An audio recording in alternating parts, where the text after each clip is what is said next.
Bonjour, c'est Pascaline. Je vous fais un petit récap pour J25. Donc je suis arrivée au quart de mon défi de Lilou sur vivre son abondance et libérer son rapport à l'argent. Là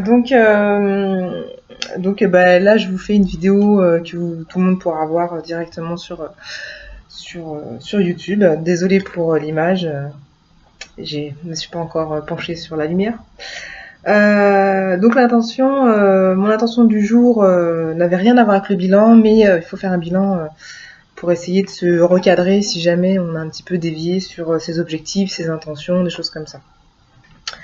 Donc je vais vous parler de ce que j'ai fait pendant ces 25 jours. J'ai relu les bilans parce que chaque jour on fait un bilan du jour. Avec ce qu'on a fait, les gens qu'on a croisés, les succès, les rituels qu'on a réussi à mettre en place. Qu'est-ce qu'il y a aussi? Il y a la gratitude aussi, qui on peut remercier, souvent les gens qu'on rencontre sur notre chemin, des choses comme ça. Donc moi ce que j'ai noté c'est que mes intentions elles se réalisent pas mal. C'était quelque chose de très nouveau pour moi et j'avais du mal à comprendre un peu ce que c'était poser une intention chaque jour. Mais du coup, donc chaque matin, je pose une intention.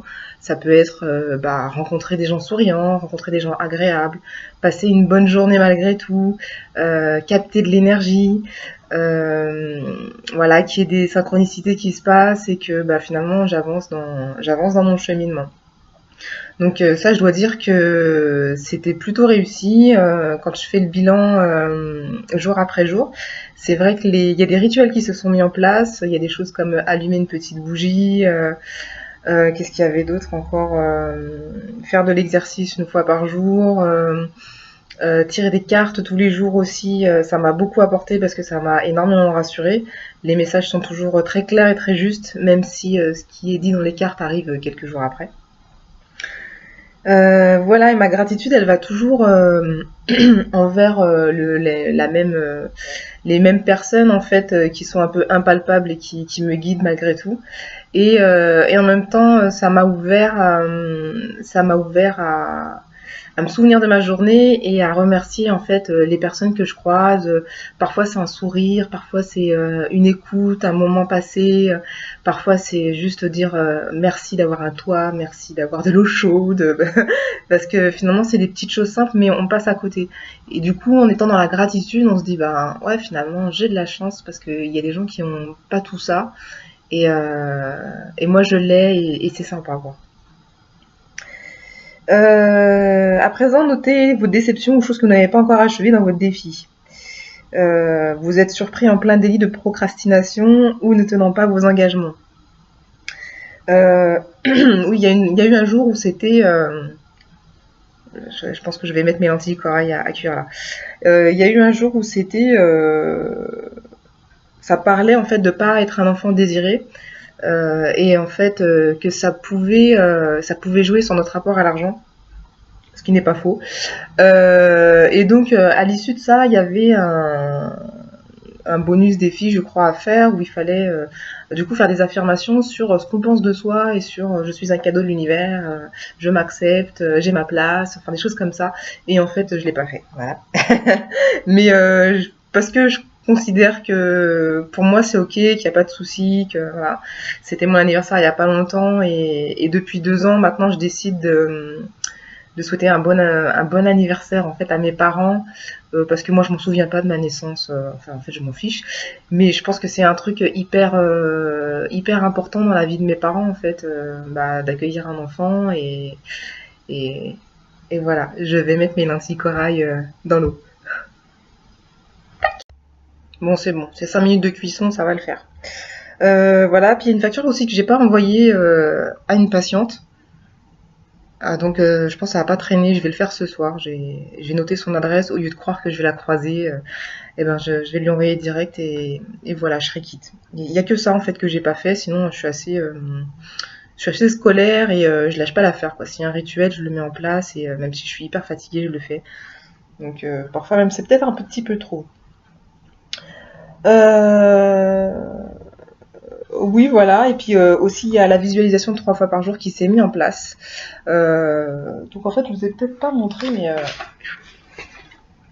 parce que je fais des vidéos, mais pas pour tout le monde.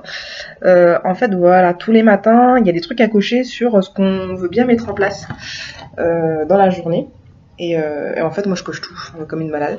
Et je me dis qu'il vaudrait mieux que je fasse le bilan le soir de ce que j'ai réussi à faire, parce que sinon, c'est c'est compliqué. Donc, il y a créer une intention, méditer ou visualiser, tirer une carte, relever le défi du jour, relire ses intentions de défi, faire de l'exercice, adopter l'attitude bienveillante, changer sa routine, tenir son journal intime, être dans la gratitude, lire ses affirmations. Enfin, voilà. Et je vous ai dit que la moitié. Donc, j'en fais pas mal. Mais du coup, il y a la visualisation qui est rentrée dans ma vie. Que j'ai déjà expérimenté. Du coup, il y a plein de feuilles, plein de trucs à faire. Et du coup, la visualisation couplée avec de l'hypnose 3 fois par jour. Donc, c'est visualiser ce qu'on veut, les détails. Donc, avec l'hypnose, ça donne décupler l'auditif, le visuel, le kinesthésique, l'émotionnel aussi que ça procure. Et c'est l'idée que la pensée crée, la parole crée, avec les affirmations aussi, et que donc on crée ce qu'on pense en fait. Donc ça 3 fois par jour c'est topissime. 5 minutes ça suffit, donc ça rentre dans mes cordes. Qu'est-ce qu'il y a d'autre? Ouais, je tiens un journal perso aussi, ça je le faisais pas trop avant, mais là du coup faut s'organiser parce que sinon ça part en sucette direct. Du coup, bah, comme pour mes patients où ils ont une feuille et je note directement, je note tout, les anamnèses, ce qu'on va faire, ce qu'on a réellement fait et tout ça, bah, je le fais pour moi en fait. Du coup, je fais de l'auto-hypnose pour moi, je marque mes objectifs, je marque le travail que j'ai fait sur moi et puis, voilà. Et puis je note aussi les cartes que j'ai tirées. Et après, j'y reviens quelques jours après en disant ah bah voilà, c'était ça. Effectivement, les cartes sont très très justes. Existe-t-il quelqu'un dans votre famille, votre communauté ou au sein du défi des 100 jours avec qui vous aimeriez partager vos expériences et qui pourrait vous soutenir? Bah, j'ai ma petite maman qui me soutient et qui je pense va faire le défi peut-être l'année prochaine. Et puis j'ai les co-créateurs aussi qui sont sur Facebook, sur le groupe Argent et Abondance. Il y a Alphonsine, il y a plein de gens. Alphonsine, je te fais un coucou. On a parlé tout à l'heure de numérologie aussi. Et donc voilà, c'est un super soutien parce que sinon on est quand même seul. Je fais un coucou aussi à Paoé, donc j'ai plus de nouvelles. J'espère que tout va bien, que tu continues le défi et que j'aurai bientôt de tes nouvelles. Voilà. Sinon, à ce stade du défi, qu'avez-vous appris sur vous-même, votre rapport à l'argent et votre vie? Ben, je me rends compte que j'étais recroquevillée sur moi-même, que j'avais pas, il y avait plein de choses dont j'ai pas pris conscience, un peu comme si j'étais dans une petite boîte et que chaque jour, en fait, chaque défi fait qu'on se dit ah mais oui effectivement. Donc, bah, pour faire rapide, parce que j'ai déjà fait une vidéo là-dessus pour les gens qui étaient intéressés, une vidéo un peu à part. C'est vrai que on a beaucoup parlé du manque affectif et financier dans l'enfance. Donc il est clair que oui, il y a un manque, il y a un manque affectif qui est toujours là au niveau familial, générationnel. Et du coup, ça m'a fait prendre conscience qu'il fallait soigner ces blessures-là parce que ça fait ce que je suis aujourd'hui et que bah c'est pas toujours facile. Euh, ouais, voilà, il y a une routine qui s'est installée. Il y a eu un défi aussi où un jour il fallait faire gentiment ses comptes, noter, lister les entrées, les sorties, faire le bilan. Je me suis rendu compte qu'il me restait de l'argent à la fin du mois, donc je me suis dit bon en fait je flippe toute seule, mais j'ai suffisamment d'argent pour vivre, j'ai suffisamment d'argent à la fin du mois. Et c'est de l'argent que je peux réinvestir, que je peux avoir des projets, je peux mettre de l'argent de côté, je peux faire des choses. Voilà. On a travaillé aussi avec mon fils sur l'argent de poche que je lui donnais pas, et puis finalement on a réussi à mettre en place quelque chose de d'harmonieux où voilà, lui il va avoir de l'argent de poche tous les mois et il s'engage du coup à plus participer à la vie ici en fait. à des tâches qu'il estimait comme de l'esclavagisme, c'est scandaleux ce qu'on fait faire aux enfants. Là maintenant c'est donnant-donnant, je lui dis c'est comme moi, je suis payée, je suis rémunérée pour mon travail, et en même temps des fois j'ai de l'argent qui tombe un peu du ciel, si dans ma famille on me donne des sous, ou si je gagne un petit truc au loto, voilà, c'est de l'argent un peu sans rien faire. Donc je lui dis l'argent sans rien faire, lui il le touche, donc bah du coup il va avoir son argent de poche contre bon je sais pas quoi, bonne volonté on va dire pour participer à la maison. Euh, voilà, et puis j'avais peut-être aussi oublié ma richesse intérieure. Il y a eu une journée aussi, c'était un défi sur euh, lister un peu les qualités, enfin pas les qualités, la richesse intérieure, tout ce qui est pas palpable, mesurable. On se définit pas par rapport à ce qu'il y a sur notre compte en banque, on se définit par rapport à la richesse qu'on a, aux connaissances, à l'expérience qu'on a, à ce qu'on peut apporter aux autres, à notre bienveillance, à la gratitude que les gens ont envers nous. Donc du coup ça fait du bien parce que ça veut dire que je suis pour l'instant clairement pas à ma place, et que bah, il faut que les choses changent de toute façon.